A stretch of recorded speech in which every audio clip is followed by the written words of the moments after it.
Bonsoir à toutes et à tous. Je ne suis pas un théoricien de l'obsolescence programmée.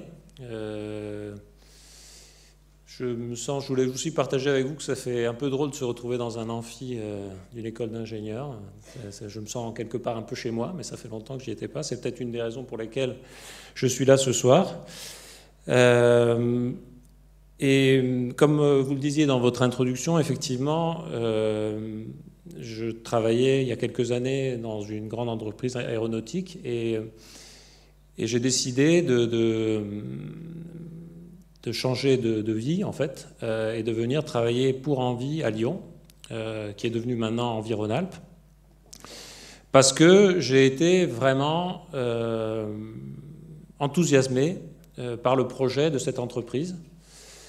Vous verrez qu'il y a un fondement qui a plus de 35 ans. Et voilà, si je suis là, c'est pour vous transmettre un peu de cet enthousiasme. Voilà, à travers cette présentation qui n'est pas très technique, voilà, mais qui devrait répondre quand même au sujet de l'obsolescence programmée, puisque je me rends compte que, effectivement, c'est un sujet quand même qui est très humain. Vous le disiez dans votre conclusion. C'est une question sociétale, peut-être avant que d'être une question technique. Voilà. Donc, Envie, donc c'est aussi dit dans la présentation, c'est un concept ou une entreprise, enfin un projet, je ne vais pas parler d'entreprise, c'est un projet qui a 35 ans. Là, vous avez des photos que moi j'ai prises pour des photos d'époque sur notre site, mais qui doivent dater de cette époque-là. À Strasbourg, c'était Emmaüs qui faisait ce qu'il fait encore aujourd'hui, c'est-à-dire récupérer des appareils usagés et les revendre. Il y avait un problème de qualité, et donc du coup ils se sont dit il faudrait qu'on arrive à les réparer quand même avant de les vendre pour que nos clients soient satisfaits. Et en même temps, il y avait des initiatives sociales pour aider les gens en difficulté à s'insérer dans le monde du travail. Et donc ces deux réalités se sont rencontrées et ont créé un projet dont le concept est simple, réparer des appareils électroménagers hors d'usage, les vendre à bas prix dans des magasins, avec une garantie de qualité, et faire tout ça avec des personnes éloignées de l'emploi qui sont formées à un métier et qui les aident à s'insérer, aujourd'hui on dirait plutôt inclure, dans le monde du travail. Donc là, vous avez une image de l'atelier de l'époque, probablement des machines de l'époque et du magasin, qui dit que, et la réalité, c'est aujourd'hui en couleur, aujourd'hui, mais on a ce concept-là qui est encore bien vivant. Et en fait, ça aujourd'hui, ça s'appelle, je pense que vous connaissez ça, moi je pense quand je travaillais, il y a quelques années, je pense que j'avais pas trop entendu parler de ça, l'économie circulaire. Donc l'économie circulaire, c'est par opposition, je ne vais pas faire de théorie non plus, mais c'est par opposition à l'économie linéaire, et ça part du paradigme que, en fait, les ressources ne sont pas infinies. Dans l'économie linéaire, on dit c'est pas grave, de toute façon, on peut prendre tout ce qu'on veut, on fait ce qu'on veut, ensuite on enfouit ça n'importe où, on crame, et puis, comme c'est infini, ça marche. Sauf que c'est pas le cas, c'est pas infini, les ressources ne sont pas infinies. Et en fait, Envie s'occuper, là vous avez une belle photo d'un tas de ce qu'on appelle aujourd'hui techniquement le GEM hors froid, c'est-à-dire tout ce qui n'est pas le gros électroménager hors froid. Et Envie était déjà sur une logique de dire « Ah, super, avant d'éviter de faire des tas comme ça, il faudrait peut-être s'occuper de rallonger la vie des produits avant de les recycler. » Là, c'est un exemple, ce gros tas, il est prêt à être traité dans un des sites Envie qui traite ça à Gennevilliers, près de Paris. Donc il sera traité, recyclé, on dit traité, nous, dans notre jargon, mais recyclé avec le métal, la ferraille avec la ferraille, le plastique avec le plastique, etc. Ceci dit, c'est beaucoup moins efficace de faire ça que de prolonger la vie d'un produit. Donc Envie est un pionnier de l'économie circulaire, et puis Envie est aussi Aujourd'hui, on va parler, on n'a pas encore validé cette terminologie-là, mais de l'économie, vous connaissez peut-être l'économie sociale et solidaire, dont Envie est un acteur, mais l'économie sociale et circulaire, voilà, pour faire quelque chose d'un peu original. Alors les valeurs et finalités d'Envie sont au cœur, en fait, et ça fait partie de ce qui m'a séduit, et je pense peut séduire aujourd'hui, c'est la dimension environnementale, faire du déchet une ressource, voilà. Alors soit éviter le déchet d'abord, et ensuite en faire une ressource. La dimension sociale, lutter contre l'exclusion.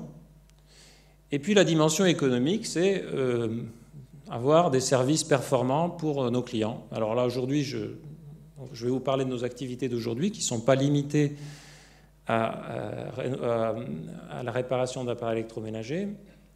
Et puis, je rajoute quelque chose qui est spécifique, qu'on a défini dans nos équipes d'Environal, et qui doit s'appliquer aux autres entités en vie, mais que nous, on a formulé comme ça, le développement durable du territoire sur lequel on est implanté, et puis l'épanouissement de tous nos salariés.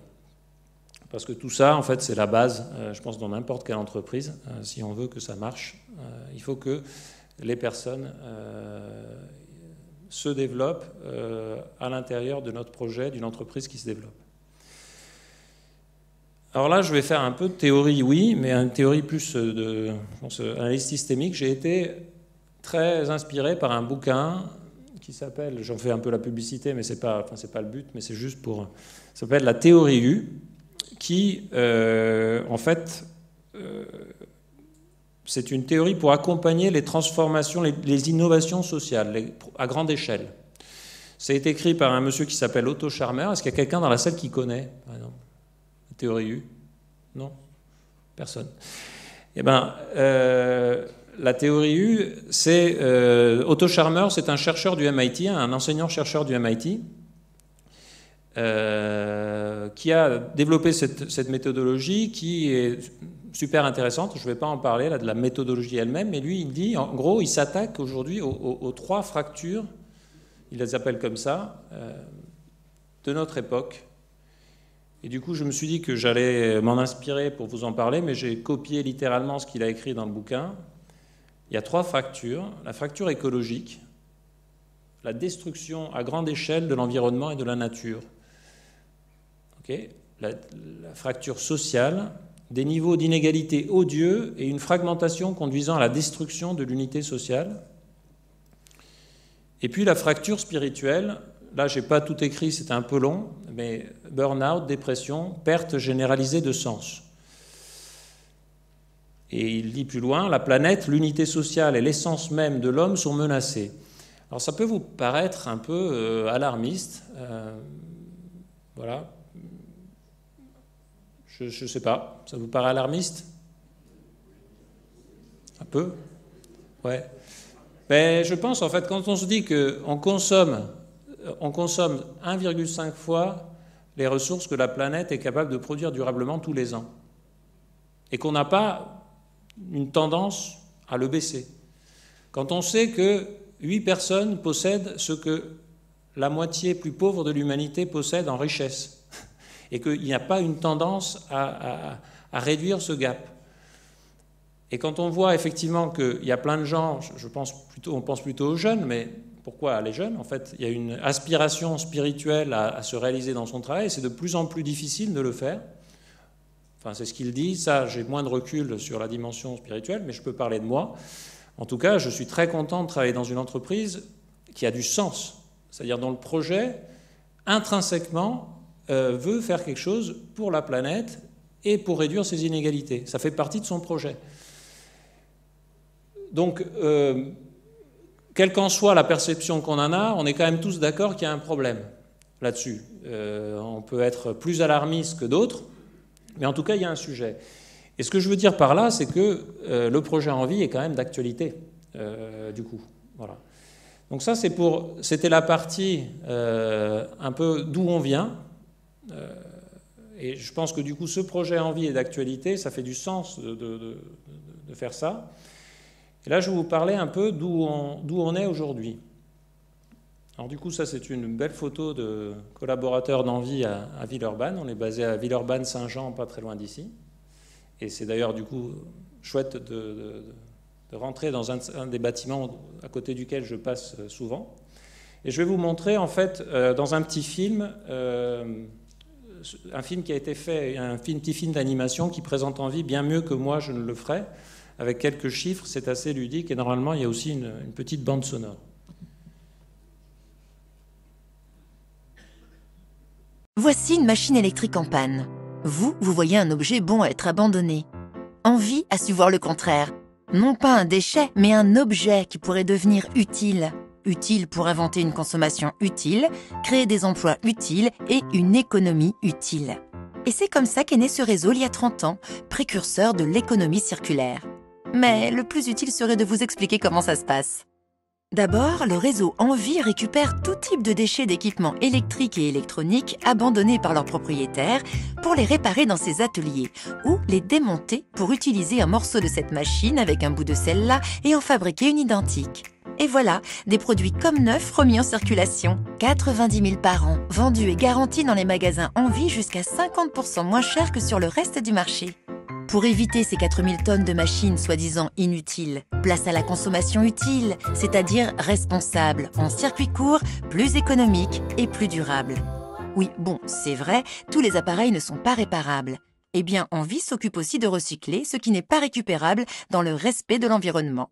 Le réseau Envie a développé une véritable expertise en matière de collecte et de traitement des déchets d'équipements électriques et électroniques. Et puis Envie, c'est aussi une affaire qui roule avec des solutions de transport et de suivi logistique sur mesure. Mais ce n'est pas tout. Pour trier, rénover, vendre, transporter, recycler, il faut des mains, des bras, des pieds, des têtes, des savoir-faire, des qualifications. Bref, des emplois qu'Envie a voulu là encore utiles en créant 2500 emplois localement et surtout en accueillant des salariés en insertion. Soit 2000 hommes et femmes par an qu'Envie forme, qualifie et accompagne sur la route d'un projet professionnel. Une utopie? Un rêve? Une lubie? Non. Envie, c'est un modèle économique pionnier de l'économie sociale et solidaire, leader dans le secteur du réemploi de déchets électriques et qui se développe sur d'autres secteurs. Alors, cette machine électrique en panne, vous avez dit inutile? Envie, nos valeurs redonnent de la valeur.